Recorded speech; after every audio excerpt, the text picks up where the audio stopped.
কালেরা পিটলেরা একদম বসতে কইতে হবে ফের ওইরকম করে বলতে হবে না রাগারাগি করে টেনশন করে ভালো করে বসে দেন যে বসে যাও ভাই একটু শান্তিভাবে বসেন শুনেন কথা হচ্ছে আল্লাহ পাক আমাদেরকে তৈরি করেছেন ভাই শুধু জমি জায়গা কেনার জন্য নয় বাড়ি কেনার জন্য নয় ঘর কেনার জন্য নয় আমাদেরকে নেতা মন্ত্রী হতে হবে এই জন্য আল্লাহ তৈরি করেননি আমাদেরকে দুনিয়াতে এসে যে খুব লাভ ঝাপ করে বেড়াইতে হবে সেই জন্য আল্লাহ তৈরি করেনি আল্লাহর একটাই উদ্দেশ্য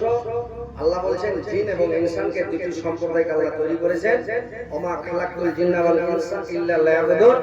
যে আমি এই দুইটা সম্প্রদায়কে তৈরি করলাম শুধুমাত্র আমার ইবাদতের জন্য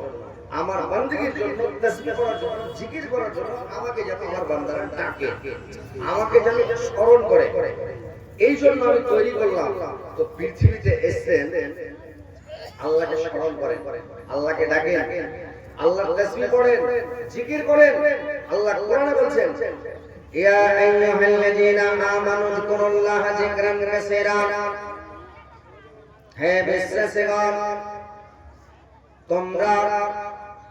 আল্লাহকে অধিক পরিমাণে স্মরণ করো অধিক পরিমাণে স্মরণ করো বেশি বেশি করে আল্লাহকে ডাকো সব সময় আল্লাহকে ডাকো সব সময় জিকির করো তোমরা আল্লাহকে সব সময় ডাকতে থাকো স্মরণ করতে থাকো সব সময় স্মরণ করো আল্লাহকে সব সময় ডাকতে থাকো ভাই আর আল্লাহ বললেন ওয়াসাফাহু বুকরাতাও ওয়াসিলা এবং তোমরা সকাল এবং সন্ধ্যায় আল্লাহকে বেশি বেশি করে স্মরণ করো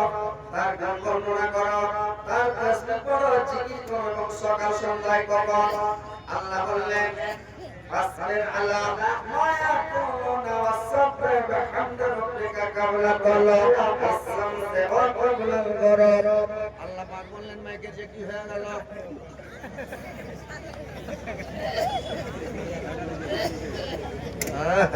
হয়ে গেছে দুনিয়া করা হয়ে গেছে তো আল্লাহকে বেশি বেশি করে স্মরণ করতে হবে কখন সকাল সন্ধ্যায় সকাল সন্ধ্যা মানে সূর্য ওঠার আগে মানে ফজরের ফরজ নামাজ পড়ার পর ওই সময় ঘুমাইতে হবে না